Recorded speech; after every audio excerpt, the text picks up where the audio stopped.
Assalamualaikum warahmatullahi wabarakatuh. Kembali lagi bersama saya, Ibu Mutiara Rahmadani Putri dalam pembelajaran fisika. Nah, dalam video berikut ini kita akan bahas fisika kelas 11 tentang fluida statis. Selamat menyaksikan. Baiklah, sebelum kita mempelajari fluida statis, kita harus tahu dulu apa itu fluida. Fluida adalah zat yang dapat mengalir. Contohnya, air, minyak, susu, bensin, solar, uap, gas, dan asap. Sifat-sifat fluida ada 3. Yang pertama bisa mengalir, yang kedua memiliki kemampuan untuk menempati wadah atau ruang, yang ketiga fluida bisa mengalami perubahan bentuk. Fluida terbagi menjadi 2. Yang pertama fluida statis dan yang kedua fluida dinamis. Nah, sekarang kita akan mempelajari fluida statis. Fluida statis adalah fluida yang dalam keadaan tidak bergerak atau diam. Contohnya zat cair dan gas. Pernahkah kalian menyelam? Mengapa penyelam perlu menggunakan oksigen atau set alat penyelam ketika menyelam? Atau pernahkah kalian ke bendungan atau waduk? Mengapa bagian bawah bendungan dibuat lebih tebal daripada bagian atas? Pertanyaan tersebut dapat kalian jawab setelah kalian mempelajari tekanan hidrostatis. Yuk ikuti terus video berikut ini. Tekanan. Sebuah paku dengan ujung yang runcing dapat menembus kayu dengan mudah setelah gaya sebesar F kamu berikan. Jika luas permukaan pada ujung paku lebar, maka kamu membutuhkan gaya lebih besar agar paku dapat menembus kayu. Berdasarkan hal tersebut, dapat kita simpulkan bahwa tekanan sebanding dengan gaya dan berbanding terbalik terhadap luas permukaan. Tekanan adalah besarnya gaya yang bekerja pada suatu benda tiap satuan luas. Secara matematis dapat kita tulis P sama dengan F per A, yang mana P adalah tekanan, F adalah gaya, dan A adalah luas permukaan. Contoh soal. Sebuah kotak yang beratnya 500 Newton dan luas alasnya 1 meter kuadrat diletakkan di atas lantai.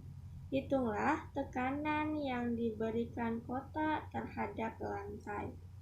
Oke, untuk menjawabnya, langkah yang pertama yaitu kita lihat apa saja yang diketahui di soal. Di soal diketahui F sama dengan 500 Newton dan A sama dengan 1 meter kuadrat. Selanjutnya, yang ditanya yaitu tekanan atau P. Sehingga kita masukkan ke persamaan P sama dengan F per A. F-nya adalah 500 dan A-nya sama dengan 1 meter kuadrat. Sehingga tekanannya P sama dengan 500 Newton per meter kuadrat. Oke, selanjutnya tekanan hidrostatik. Pernahkah kamu menyelam di air? Apakah dadamu terasa mendapatkan tekanan? Tekanan yang menekan dadamu akibat dari adanya tekanan zat cair. Nah, itulah yang dimaksud dengan tekanan hidrostatik. Tekanan hidrostatik adalah tekanan di dalam zat cair yang disebabkan oleh berat dari zat cair. Secara matematis dapat kita rumuskan P sama dengan Rho kali G kali H. Dengan P adalah tekanan, Rho adalah massa jenis, G adalah percepatan gravitasi, dan H adalah kedalaman zat cair. Selanjutnya, penerapan tekanan hidrostatik dalam kehidupan sehari-hari. Bentuk bangunan bendungan air selalu lebih tebal bagian bawahnya.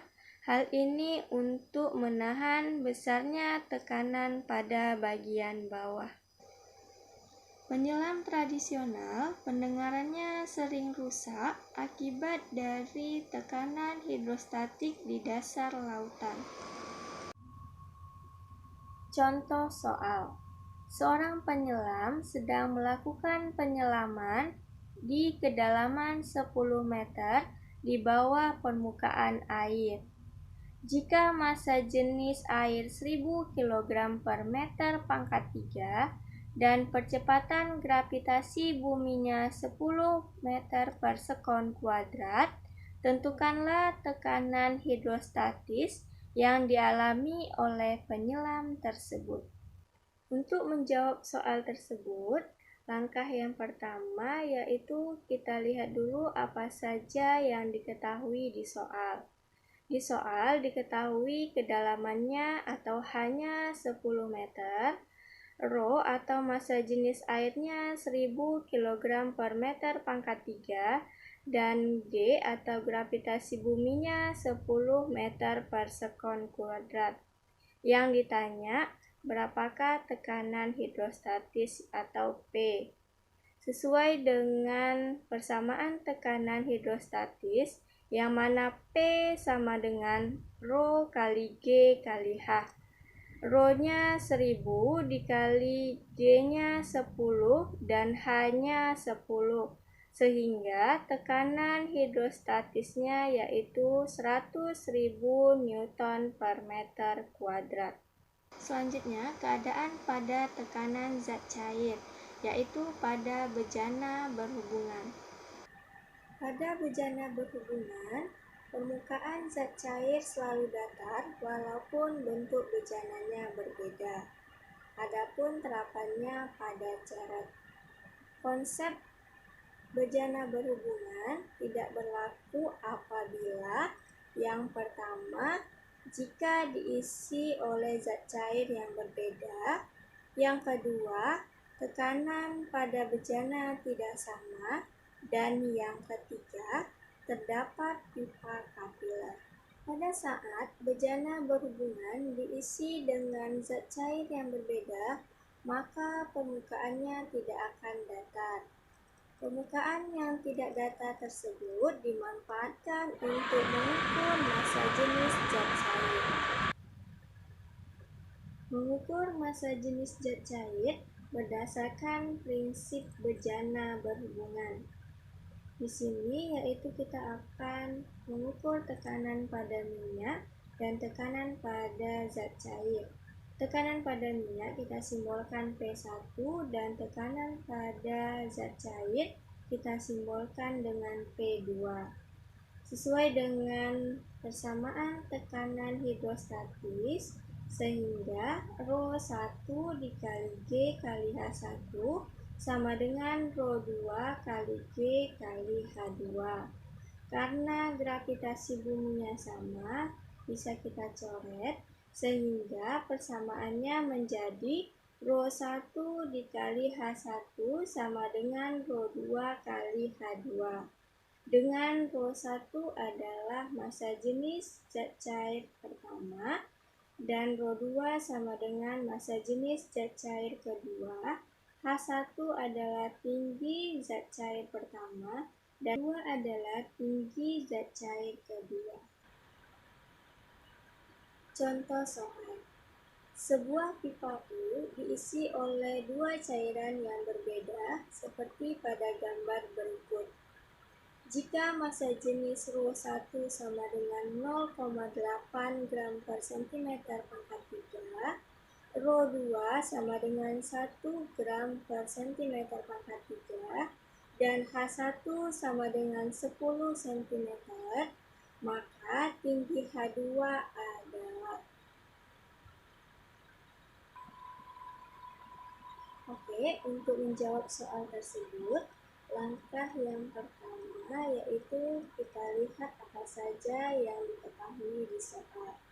Di soal diketahui Rho1-nya sama dengan 0,8 gram per cm pangkat 3, Rho2-nya sama dengan 1 gram per cm pangkat 3, dan H1-nya sama dengan 10 cm. Yang ditanya berapakah tinggi H2? Sesuai dengan prinsip bejana berhubungan, yang mana P1 sama dengan P2. Rho 1 dikali H1 sama dengan Rho 2 dikali H2. Rho 1-nya 0,8 dikali H1-nya 10 cm sama dengan Rho 2-nya 1 dikali H2. Sehingga H2-nya sama dengan 8 cm. Itulah hasil dari contoh soal tersebut. Demikianlah pembelajaran kita hari ini. Semoga bermanfaat. Jaga selalu kesehatan dan tetap semangat. Assalamualaikum warahmatullahi wabarakatuh.